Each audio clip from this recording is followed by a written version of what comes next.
Greetings everyone, here's Lodrick again, and this is the game War in the Pacific Admits Edition. This is my play by email match against KilRoy. This is my second match against KilRoy already.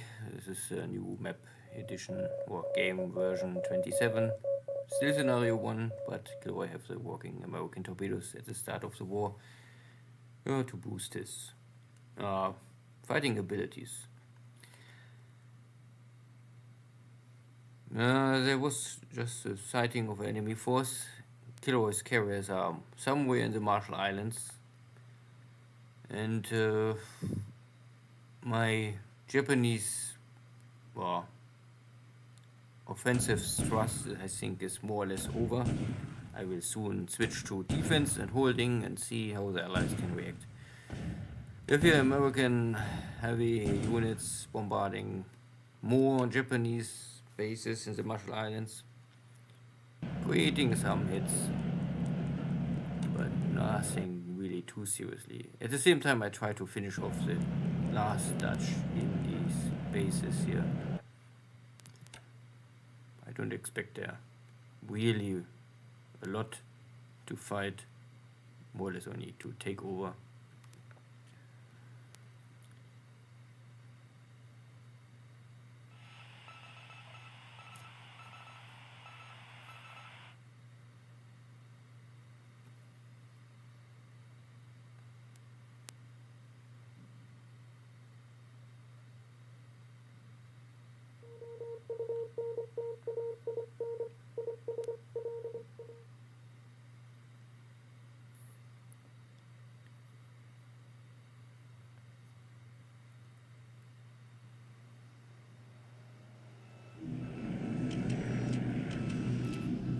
Good.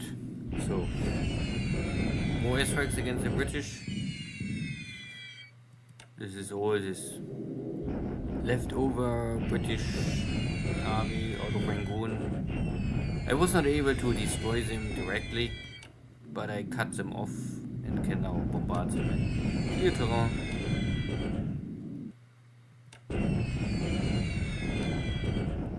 And in China, some leftover Chinese corps behind the line.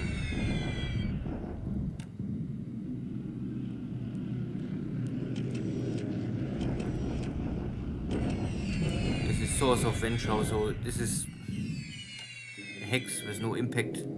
Industry of Wenzhou is producing additional supplies and support equipment for the Japanese army in China.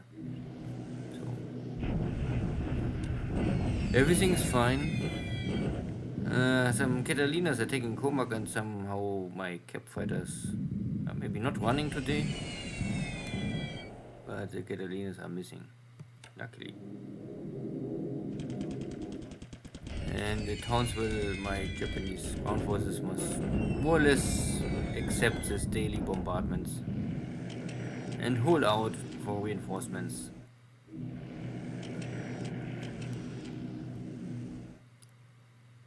Problem is that KilRoy's operation in Marshall Islands make it for me a little complicated to really focus on Townsville support. So I will see if I go and help my forces in Townsville first, or if I better focus on a carrier battle with KilRoy.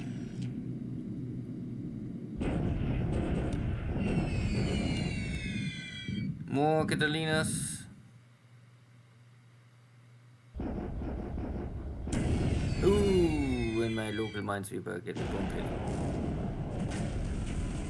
And yeah, it's a 1-point ship. One ship lost for me today.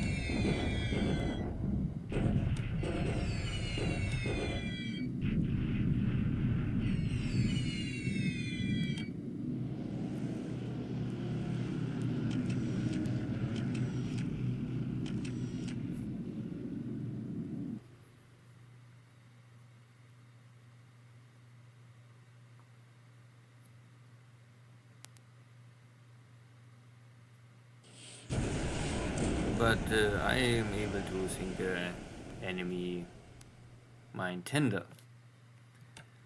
So trade-off.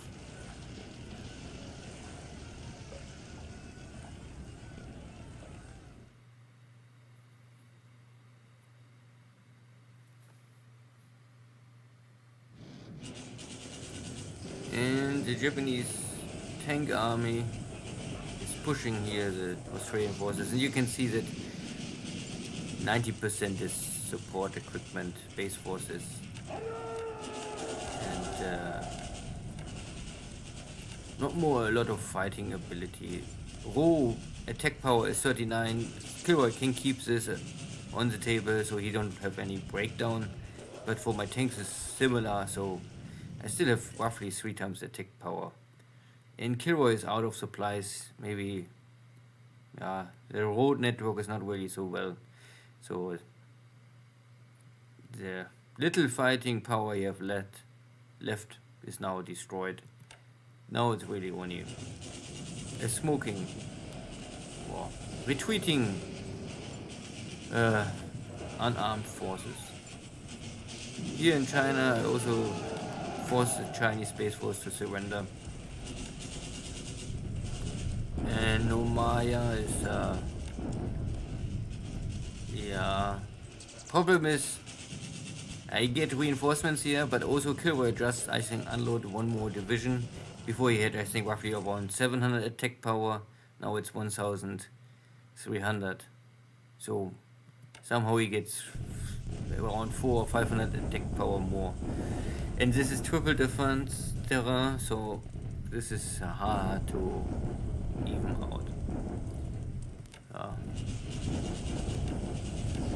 At least here, one more victory against Chinese forces. And daily bombardment in Nanshan.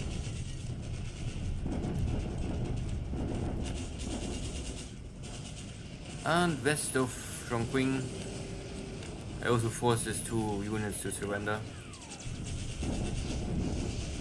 And only some suppressing attacks in Burma and Ceylon.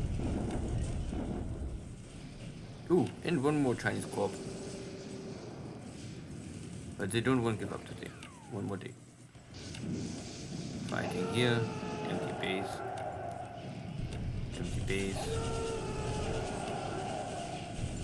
and more bombardments. Wow. So a lot of activity at the ground. More or less only victories for Japan, or only bombardments to test the water. And I think KilRoy was strategically successful in reinforcement Nomaya in time, but it cost him maybe 1 carrier, or at least the carrier is out of action for many months. So air war was light, only ops losses again. So, but the 1 pilot I lost is now killed, or dead pilot. I lost my local minesweeper, KilRoy lost a mine tender. Nothing really too crazy or important. Many smaller battles here in China, all more or less a victory, or are preparing for next turn victory. This is only leftover stuff. I already reached here in Hex with my advanced guard division, so but I will wait for the rest before I attack here. Sichuan is more or less completely conquered, only Chongqing is holding out. But I blocked the industry, so that is for me fine. Nothing more to say about China.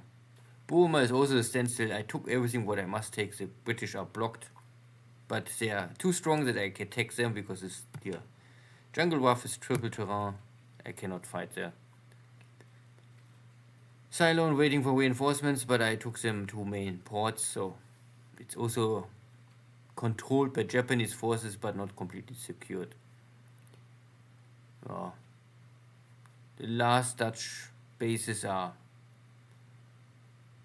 less and less turn by turn. I can take 1 or 2 bases, so maybe 1 more week, maximum 2 more weeks. This is all over, this campaign. The Japanese Darwin army, or you can also call it the 16th Japanese Army is driving south to, in the long run, maybe link up with Townsville, but maybe 2 months later I can arrive there first. This is so far away. And I will have problems similar to the Australian forces. This road is not really supplying or let supplies flow easily. Especially, I'm still not really well on supply side. Too many locations I have to feed. And Darwin is at the edge of my supply lines. First, I must bring supplies normally to Surabaya, and if I have a surplus on supplies over 20,000, I can first bring this to Darwin. Because normally I need 20,000. Every major base need 20,000. So Surabaya, Palembang, Singapore, maybe also Bali, Papan, Tarakan, Miri, Manila, Rabul, Truk, they all need at least 20,000. Also Tulagi, Luganville, Comac. If I could manage this to have everywhere at least 20,000. Of course, Truk, I keep here 100,000 supplies because it's maybe the most important navy base with Rabul together. But Rabul is only 11,000. It's normally too little supplies. I still need ship more supplies all around the map. Yeah, but it's always dangerous. And I still don't see the enemy carriers, but because I don't fly search missions, some days ago I tried this and lost 4 or 5 search aircraft in short order, so I better bring back my carriers on the way to Rabul, refit everything, fix all, and then I try to find the American carriers again. Nothing more to say here. So my last reinforcement division is arriving in 2 or 3 days, but KilRoy already finished unloading additional equipment. So I don't have much hope to take the base, but I will still try it. With a little luck, somehow KilRoy's forces may be out of supplies or have very high fatigue level. But this is only hope. There's normally no real suggestion that I will take Nomaya, because again, jungle rough, triple terrain, the game not really allow you to fight on this hexes if you don't have at least triple the enemy attack power and more. So the best way would be normally have a lot of supplies in Comac, a big port, and then run my battleships maybe for 1 month or at least 1 week. Every day, bombardment. This is what the allies can do. If the Japanese can really do this is another question. I think it's a little overkill for the Japanese industry. Good. Thank you all. Take care. Bye-bye.